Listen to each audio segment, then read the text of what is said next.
Hello student. आज हमारा third chapter start होता है बैक्टीरिया, जीवाणु। देखो, जो बैक्टीरिया है, जीवाणु, उसके और भी नाम है। जो बैक्टीरिया है, जीवाणु, उसका यदि हम बात करें, जो दूसरा नाम है वो है माइक्रोब्स। बैक्टीरिया को बोलते हैं माइक्रोब्स। इसके अलावा माइक्रो ऑर्गेनिज्म भी बोलते हैं, माइक्रो ऑर्गेनिज्म, या फिर इसको जर्म्स भी बोलते हैं। यानी कि जो बैक्टीरिया है, इसके काफ़ी नाम हैं, माइक्रोब्स, माइक्रो ऑर्गेनिज्म या फिर जर्म्स। ठीक है। तो जो माइक्रो ऑर्गेनिज्म है या फिर जो बैक्टीरिया है, इस बैक्टीरिया के यदि हम करैक्टर की बात करते हैं, यानी कि इसके लक्षण की बात करते हैं, करैक्टर यानी कि लक्षण, इसके गुण, तो उसमें नंबर 1 इसका करैक्टर आता है कि बैक्टीरिया जो होते हैं वो भैया विश्वव्यापी होते हैं। बैक्टीरिया जो हैं वो कैसे होते हैं, वो विश्वव्यापी होते हैं। विश्वव्यापी का मतलब क्या होता है? देखो, जो विश्वव्यापी है इसका मतलब ये होता है कि बैक्टीरिया सभी आवासों में पाए जाते हैं, यानी कि जल, स्थल, हवा। यानी कि यदि हम बात करें बैक्टीरिया की, तो बैक्टीरिया मतलब कि प्रतिकूल आवास में भी पाए जाते हैं। प्रतिकूल आवास का मतलब जहाँ पर जीवन जीने के लिए मतलब कि जो स्थिति नहीं होती है, जैसे कि बहुत ज़्यादा गर्म पानी में भी पाए जाते हैं, बर्फीले पहाड़ों पर भी पाए जाते हैं। ठीक है। इसलिए इनको बोला जाता है कि जो बैक्टीरिया होते हैं वो विश्वव्यापी होते हैं। इनका एक प्रमुख और एक बहुत ही अच्छा करैक्टर है। इसके अलावा ये परजीवी के रूप में भी पाए जाते हैं। परजीवी, परजीवी का मतलब कि शरीर के बाहर बाह्य परजीवी के रूप में और शरीर के अंदर अंतः परजीवी के रूप में पाए जाते हैं। उसके बाद नंबर 2, जो बैक्टीरिया होते हैं, यदि इनके शारीरिक संगठन की बात करें तो शारीरिक संगठन इनका सरल प्रकार का होता है। शारीरिक संगठन सरल प्रकार का होता है। नंबर 3, बैक्टीरिया जो है, आपने पढ़ा था बैक्टीरिया प्रोकैरियोटिक जो है सेल, उसका एग्जाम्पल है prokaryotic cell. Botany first year में आपने पढ़ा था कि बैक्टीरिया जो है वो प्रोकैरियोटिक सेल जो है उसका एक एग्जाम्पल है। और बैक्टीरिया जो होते हैं नॉर्मली कैसे होते हैं, यूनिसेलुलर होते हैं, यानी कि एक कोशिकीय होते हैं। तो प्रोकैरियोटिक होते हैं और एक कोशिकीय होते हैं। फिर आपने पढ़ा था कि जितने भी प्रोकैरियोटिक सेल्स होते हैं उनमें राइबोसोम्स जो होते हैं वो 17S टाइप्स के होते हैं। राइबोसोम्स कैसे होते हैं, 17S टाइप्स के होते हैं। ठीक है। तो इसका नंबर 4 करैक्टर हो गया। नंबर 5 पर यदि हम बात करें, इसमें जो रेस्पिरेशन होता है, श्वसन,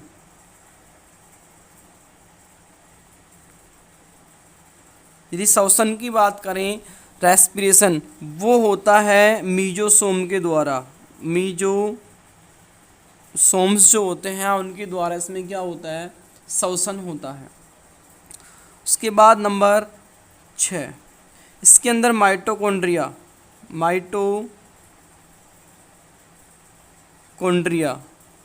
इसके अलावा ईआर, इसके अलावा लाइसोसोम,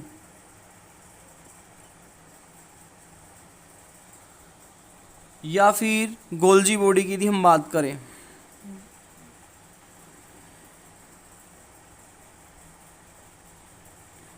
ये सभी कोशिकांग जो होते हैं ये अनुपस्थित होते हैं। तो mitochondria, ER, lysosome, Golgi body, ये सभी की सभी कोशिकांग क्या होते हैं, अनुपस्थित होते हैं प्रोकैरियोटिक सेल में। और बैक्टीरिया भी किसका एग्जाम्पल है, प्रोकैरियोटिक सेल का ही एग्जाम्पल है। ठीक है। उसके बाद नेक्स्ट, इसके अंदर न्यूक्लियस जो होता है यानी कि केंद्रक, केंद्रक जो होता है यानी कि वो अनडेवलप्ड होता है, मतलब कि पूर्ण विकसित नहीं होता है, इसलिए इसके चारों तरफ न्यूक्लियर मेम्ब्रेन नहीं होती है। न्यूक्लियर मेम्ब्रेन जो होती है वो नहीं होती है, इसलिए इसका जो केंद्रक है, बैक्टीरिया का जो केंद्रक है, इसको बोला जाता है न्यूक्लियोइड। न्यूक्लियोइड कहा जाता है। क्या कहा जाता है? न्यूक्लियोइड कहा जाता है। उसके बाद नेक्स्ट नंबर 8, कुछ मतलब कि बैक्टीरिया जो जीवाणु होते हैं वो ऐसे होते हैं जिसके अंदर क्या प्रेजेंट होता है, उसके अंदर प्रेजेंट होता है क्लोरोप्लास्ट यानी कि हरित लवक। कुछ मतलब कि बैक्टीरिया ऐसे होते हैं जिसके अंदर क्लोरोप्लास्ट उपस्थित होता है, इसलिए उनको बोला जाता है स्वयंपोषी, ऑटोट्रोप। इसलिए उनको क्या बोला जाता है? स्वयंपोषी बोला जाता है।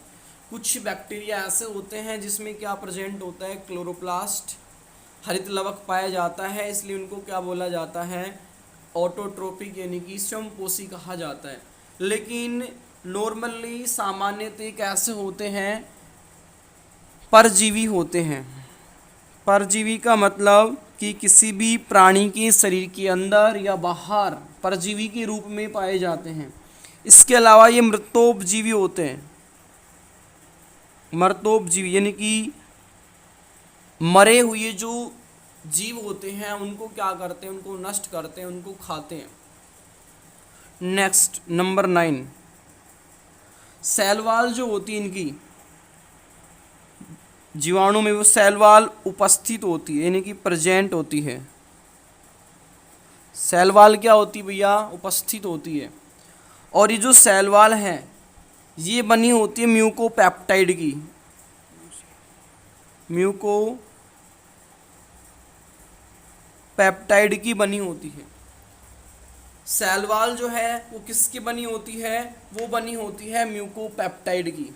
नेक्स्ट नंबर 10, इनके जो सीलिया होते हैं, मतलब कि जो बैक्टीरिया होते हैं उसमें सीलिया प्रेजेंट होते हैं। सीलिया और फ्लैजिला, सीलिया और फ्लैजिला जो होते हैं वो प्रेजेंट होते हैं। और ये सीलिया और फ्लैजिला जो होते हैं वो लोकोमोशन में काम आते हैं, यानी कि गमन जो है, गमन उसमें काम आते हैं। गमन में सहायक होते हैं सीलिया और फ्लैजिला। और जब हम सीलिया और फ्लैजिला की इंटरनल स्ट्रक्चर की बात करते हैं तो इंटरनल यानी कि आंतरिक संरचना इसकी 9+2 होती है। आंतरिक संरचना कैसी होती है? 9+2 होती है। नंबर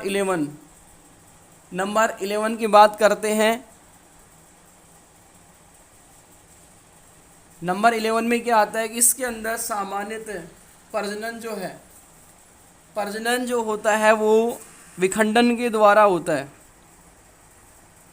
प्रजनन जो सामान्यतः होता है वो किसके द्वारा होता है? विखंडन के द्वारा। लेकिन जीवाणु में सामान्यतः सेक्सुअल रिप्रोडक्शन यानी कि काई लैंगिक जनन वो अनुपस्थित होता है। लेकिन सेक्सुअल रिप्रोडक्शन यानी कि लैंगिक जनन के समान संरचनाएं पुनर्योजन, पराक्रमण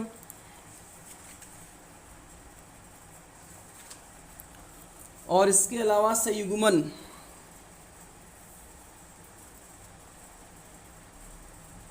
संयुग्मन के अलावा एक होता है रूपांतरण। चारों प्रोसेस होती है लैंगिक जनन के रूप में। सामान्यतः रिप्रोडक्शन जो है वो किसके द्वारा होता है? विखंडन के द्वारा। लेकिन लैंगिक जनन जो होता है वो अनुपस्थित होता है। लेकिन लैंगिक जनन के समान संरचनाएं पुनर्योजन, पराक्रमण, संयुग्मन और रूपांतरण ये पाई जाती हैं।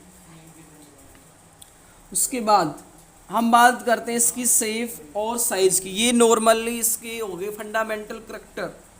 हम बात करते हैं इसकी शेप और साइज की। बैक्टीरिया की जो शेप और साइज, शेप और साइज यानी कि आकार और आकृति। बीएससी फर्स्ट ईयर बॉटनी में आपने पढ़ा था कि जो बैक्टीरिया जो होते हैं इसके बारे में सबसे पहले किसने बताया था? एक साइंटिस्ट था एंटोन वान ल्यूवेनहोक। एंटोन वान ल्यूवेनहोक 1674 1674 ईस्वी में इसने जीवाणु जो है इसके बारे में बताया था। और इसने इसकी शेप और साइज के आधार पर जीवाणुओं को 4 पार्ट में डिवाइड किया था। सबसे पहले जीवित कोशिका जो है उसको भी किसने बताया था? एंटोन वान ल्यूवेनहोक ने 1674 में।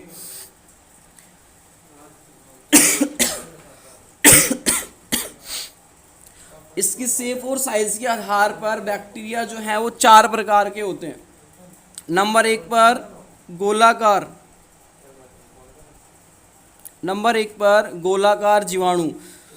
गोलाकार जो जीवाणु होते हैं वो 4 प्रकार के होते हैं भैया। Number 1 diplococci. डिप्लोकोकाई, डिप्लोकोकाई की बात करते हैं। डिप्लो का मतलब 2, कोकाई का मतलब गोलाकार। तो 2 गोलाकार जो जीवाणु होते हैं, 2 गोलाकार जीवाणु आपस में जुड़कर डिप्लोकोकाई का निर्माण करते हैं।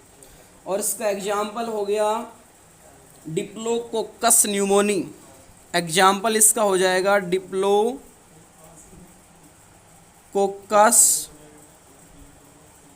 न्यूमोनी। उसके बाद नंबर 2 पर आता है टेट्राकोकाई। टेट्राकोकाई का मतलब, टेट्रा का मतलब 4, कोकाई का मतलब कि गोलाकार। तो 4 गोलाकार जीवाणु आपस में मिलते हैं और टेट्राकोकाई जीवाणु का निर्माण करते हैं। और इसका एग्जाम्पल की हम बात करते हैं तो एग्जाम्पल है इसका टेट्राकोकस। टेट्राकोकस। नंबर 3 पर आता है स्टेफाइलोकोकाई। स्टेफाइलोकोकाई, इसका मतलब क्या होता है?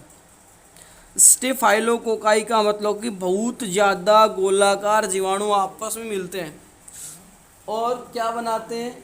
अंगूर के गुच्छे के समान संरचना बनाते हैं। जैसे अंगूर का गुच्छा होता है उसके समान क्या बनाते हैं? संरचना बनाते हैं। ठीक है। और इसका एग्जाम्पल है staphylococcus Orius. Staphylococcus Orius. Number 4 पर आता है इसका स्ट्रेप्टोकोकाई। स्ट्रेप्टोकोकाई की यदि हम बात करें, इसकी संरचना कैसी होती है? बहुत ज़्यादा गोलाकार जीवाणु आपस में मिलकर एक लंबी संरचना का निर्माण करते हैं। लंबी संरचना का निर्माण करते हैं। ठीक है। और इसका एग्जाम्पल है स्ट्रेप्टोकोकस। एग्जाम्पल है इसका स्ट्रेप्टोकोकस।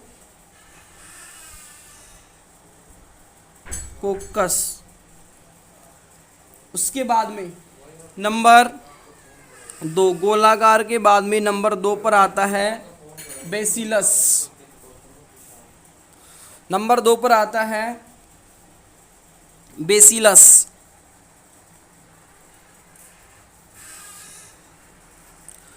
नंबर दो पर आता है बेसिलस, यानी कि छड़ाकार, स्तंभाकार भी बोलते हैं। तो इनमें क्या होता है? ये भी 2 प्रकार के होते हैं, डिप्लो और टेट्रा। डिप्लोबेसिलस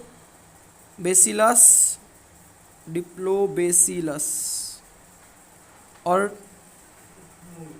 टेट्राबेसिलस।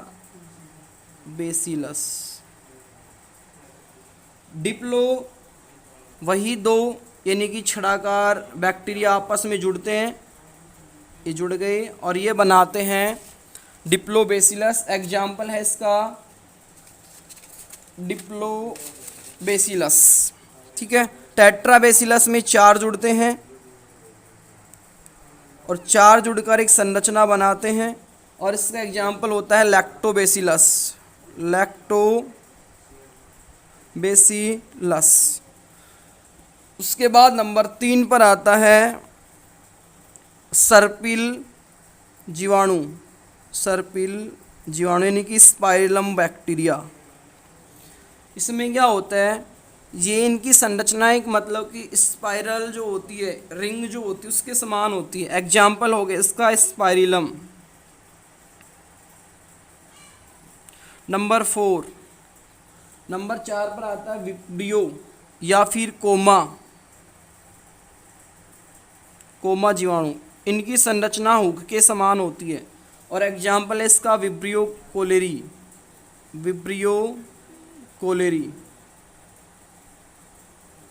एग्जाम्पल है इसका विब्रियो कोलेरी। ये आपने बीएससी फर्स्ट ईयर बॉटनी में पढ़ा था पूरा चैप्टर जीवाणु। तो सबसे पहले जीवाणु की कुछ फंडामेंटल करैक्टर, उसके बाद में जीवाणु के प्रकार। अब हम बात करते हैं जीवाणु की संरचना की। Structure of bacteria. Next topic आता है अपना स्ट्रक्चर ऑफ बैक्टीरिया, जीवाणु की संरचना। देखो जीवाणु की संरचना की हम बात करते हैं तो सबसे पहला इसका जो पार्ट है वो देखो सबसे बाहर की तरफ ये वाली जो लेयर है इसको बोला जाता है स्लाइम लेयर। इसको क्या बोला जाता है, स्लाइम लेयर, यानी कि अवपंक परत बोला जाता है। तो नंबर 1 पर आता है स्लाइम लेयर। देखो ये कहाँ होती है, ये बैक्टीरिया का जेनेटिक मटेरियल, ये साइटोप्लाज्म, ये सेल मेम्ब्रेन, ये सेल वॉल। और सेल वॉल जो है ये वाली, इसके बाहर यानी कि सेल वॉल के बाहर की तरफ एक परत पाई जाती है और इस परत को बोला जाता है स्लाइम लेयर, यानी कि अवपंक परत बोला जाता है। क्या बोला जाता है इसको, अवपंक परत बोला जाता है। और ये जो अवपंक परत होती है ये भैया नाइट्रोजनी पदार्थों की बनी होती है। नाइट्रोजनी जो पदार्थ होते हैं उसकी बनी होती है। स्लाइम लेयर किसकी बनी होती है, नाइट्रोजनी पदार्थों की बनी होती है। स्लाइम लेयर किसकी बनी होती है, नाइट्रोजनी पदार्थों की। और ये जो सेल वॉल होती है जो म्यूकोपेप्टाइड की बनी होती है, इसके ऊपर ये मतलब कि आपस में मिलकर एक कैप्सूल के समान संरचना बनाती है, यानी कि संपुट बोला जाता है उसे। सेल वॉल के चारों तरफ ये एक मतलब कि कठोर संरचना कैप्सूल संपुट का निर्माण करती है। और ये जो स्लाइम लेयर है इसका कार्य क्या है, देखो सामान्यतः ये जो स्लाइम लेयर होती है ये बैक्टीरिया को प्रतिकूल परिस्थिति से बचाती है। ये जो स्लाइम लेयर है कार्य की यदि हम बात करें इसके, सामान्यतः से प्रतिकूल आवास जो या प्रतिकूल परिस्थिति जो है उससे बचाती है। नंबर 2 शुष्कन से बचाती है। नंबर 3 इस मतलब कि जो स्लाइम लेयर है इसमें प्रतिजैनिकता का गुण पाया जाता है। प्रतिजैनिकता, अभी प्रतिजैनिकता क्या होती है, microbiology section first chapter number 3 में आया था प्रतिजैनिकता का मतलब कि इसमें रोग प्रतिरोधक क्षमता पाई जाती है। इस स्लाइम लेयर में क्या पाई जाती है, रोग प्रतिरोधक क्षमता, मतलब कि रोग उत्पन्न करने की क्षमता इस स्लाइम लेयर में होती है। यानी कि हमें पता है कि जीवाणुओं के द्वारा बहुत ज़्यादा रोग उत्पन्न होते हैं और वो रोग इस स्लाइम लेयर के कारण ही होते हैं, क्योंकि इस स्लाइम लेयर में किसका गुण होता है, प्रतिजैनिकता का, जिसके कारण जीवाणु हमारे शरीर में प्रवेश कर विभिन्न प्रकार के रोग उत्पन्न करते हैं। इसके अलावा एक और है कि जो स्लाइम लेयर जो होती है इसको मतलब कि पोषण भी प्रदान करती है बैक्टीरिया को। बैक्टीरिया को क्या करती है? पोषण, मतलब कि भोजन भी प्रदान करती है। ठीक है, ये हो गया नंबर 1 पर स्लाइम लेयर अवपंक परत। अब हम नंबर 2 पर बात करते हैं उपांग की। नंबर 2 पर आता है उपांग। उपांग उपांग जो है बैक्टीरिया में वो 2 प्रकार के होते हैं। एक तो फ्लैजिला, नंबर 1 पर फ्लैजिला, और नंबर 1 पर पीली। इस पीली को फिम्बरी भी बोलते हैं और हिंदी में इसे बोलते हैं झालर। फिम्बरी इंग्लिश में और हिंदी में बोलते हैं इसे झालर। ठीक है, तो 2 प्रकार के उपांग होते हैं। उपांग का मतलब कि इसके लोकोमोशन गमन में क्या होते हैं? सहायता करते हैं, हेल्प करते हैं। तो नंबर 1 पर आता है फ्लैजिला, कसाब। फ्लैजिला को हिंदी में बोलते हैं कसाब। और ये जो कसाब जो है, इस फ्लैजिला के आधार पर ही जीवाणु 2 प्रकार के होते हैं। नंबर 1 कसाबिक और नंबर 2 अकसाबिक। कसाबिक का मतलब कि ऐसे जीवाणु जिसमें क्या पाए जाते हैं? कसाब। और कसाब का कार्य क्या होता है? गमन का। कसाब का कार्य क्या होता है? गमन का। और जिस जीवाणु में कसाब होंगे तो वे जीवाणु कैसे क्या होंगे? गमन करेंगे। गमन करेंगे तो उसको क्या बोलेंगे? चल जीवाणु। तो नंबर 1 फ्लैजिला। फ्लैजिला यानी कि कसाब। इस कसाब के आधार पर जीवाणु 2 प्रकार के होते हैं। नंबर 1 कसाबिक, नंबर 2 अकसाबिक। ठीक है, कसाबिक का मतलब कि ऐसे जीवाणु जिसमें क्या पाए जाते हैं? कसाब। कसाब पाए जाते हैं। और कसाब का कार्य क्या होता है? कसाब का कार्य होता है गमन करने का। और जिस जीवाणु में कसाब होंगे तो वो जीवाणु कैसे होंगे? चल जीवाणु होंगे, यानी कि गमन करने वाले। अकसाबिक का मतलब कि जिसमें कसाब नहीं होते, और कसाब नहीं है तो गमन नहीं करेंगे, गमन नहीं करेंगे तो कैसे होंगे? अचल कसाबिक होंगे। ठीक है, उसके बाद हम बात करते हैं कसाब की संरचना की। ये इसकी स्ट्रक्चर है कसाब की। जी क्या इसकी स्ट्रक्चर है कसाब की? कसाब जो है इसके 3 भाग होते हैं। नंबर एक पर होता है फिलामेंट, ये वाला, यानी कि ये वाला पोर्शन।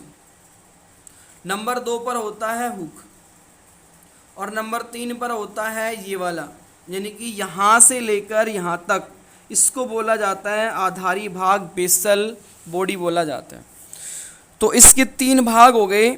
एक तो यहाँ से लेकर यहाँ तक, इसको बोला जाता है बेसल बॉडी, यानी कि आधारी काय।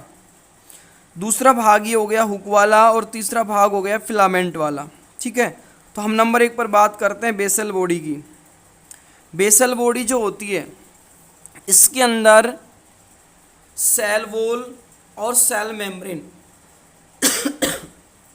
यानी कि बेसल जो बॉडी होती है वो किस में मतलब कि धसी होती है? सेल वॉल और सेल मेम्ब्रेन में धसी होती है। ठीक है, सेल वॉल और सेल मेम्ब्रेन में टोटल 4 रिंग होती हैं। तो बेसल बॉडी में टोटल कितनी होगी? 4 रिंग होगी। लेकिन जो चारों रिंग हैं वो पाई जाती हैं gram negative bacteria. Gram negative जो बैक्टीरिया है उसमें 4 रिंग पाई जाती हैं, L ring, P ring, S ring और एम रिंग।